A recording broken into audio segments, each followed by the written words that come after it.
Hi everyone, welcome to Northern Zen Yoga. My name is Sandra, and today we're going to have a look at a posture called the Triangle Pose or Trikanasana.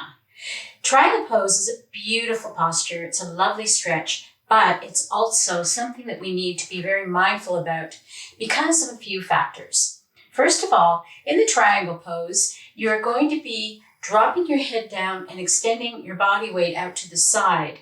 And that is going to put a tremendous amount of pressure in the lower vertebrae, the L5, and into the sacral area too. And this can cause some injury if you're not being careful and doing a few precautions before you begin this pose. Now, back when I was trained to do yoga, there was not a lot of consideration to how the postures were affecting the spine. And we had a lot of bad habits. Some yoga instructors still have those bad habits.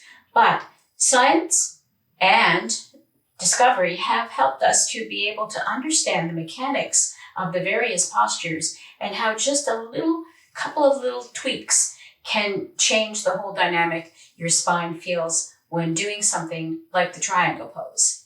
So first of all, let's get our feet into position. And the other thing you need to have when you go into a Triangle Pose is you need to have a block handy. So I know that a lot of people feel that using yoga blocks in a yoga practice is kind of like using a crutch, but really it's not. The yoga blocks are there to help you get into the posture, stay in the posture, and do the least amount of damage to your body in the process. So let's just place our block here just so that it's handy within my grip. And I'm going to come into the Warrior Two foot position. So the first thing I'm going to do is I'm going to have my knee and my ankle lined up so that I can glance down and see the top of my foot. The second thing I'm going to do is I'm going to make sure I'm lining up my heels. Now, generally speaking, we would go into Triangle Pose from Warrior Two, but just to be on the safe side, in case you decide to try this without having had the benefit of Warrior Two instruction going into it, I'm just going to give you a few cues. So knee and ankle alignment is important. We make sure our heels are lined up, and we make sure that the back heel is pushed back just slightly further than our toes. In the past, we used to teach parallel to the back of the mat. Now we teach going into a slight angle with the foot. And what happens is this rotates the hip joint just slightly more forward toward this direction as opposed to this direction. And thereby we're protecting the area in our pelvis called the SI joint. You also, when you do the difference between these two postures, you feel it. You actually feel it in your low vertebrae. It also protects your L5 vertebrae by having just that little bit of a tweak in your posture. Pushing our knee gently toward our baby toe to keep our knee from sagging in toward the center. And our hips are on a bit of an angle, facing more forward, more to the side than to the front of our leg. So then we're going to stretch our arms out into the classic warrior position. But here's where we start to do a few little things. We're going to start to push this hip back so that we're shifting the weight back onto our back heel. We're going to start to straighten out the front leg. By pushing that hip back and straightening out the front leg, we're now starting to get ourselves into the right position. What is important from this point forward is that you feel very comfortable here. You can practice this by using a wall and just putting your toe against the wall, put your hand against the wall. And as you go into this, push just a little bit just to make sure you're getting that movement of tipping the pelvis slightly. So the block is here. I'm just going to bend down and I'm going to bring the block in closer. I can have it either by my calf muscle on the back or in the front, depending on your particular preference here. I'm going to put it to the back for now. And we're still reaching out. We're still reaching out in our Warrior Two position.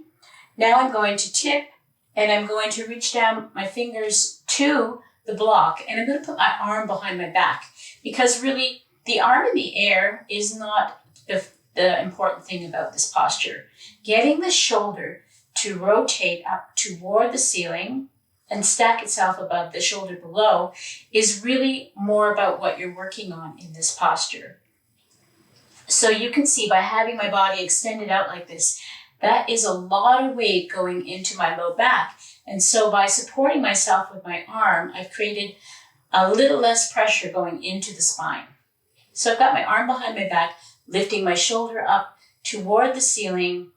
And I always teach, if you can look comfortably at the ceiling, you can see past your shoulder is not in the way of your view, so you're not crooking your head trying to crank it around to see the ceiling. If it's just nicely there, well, then you can practice lifting the arm up toward the ceiling.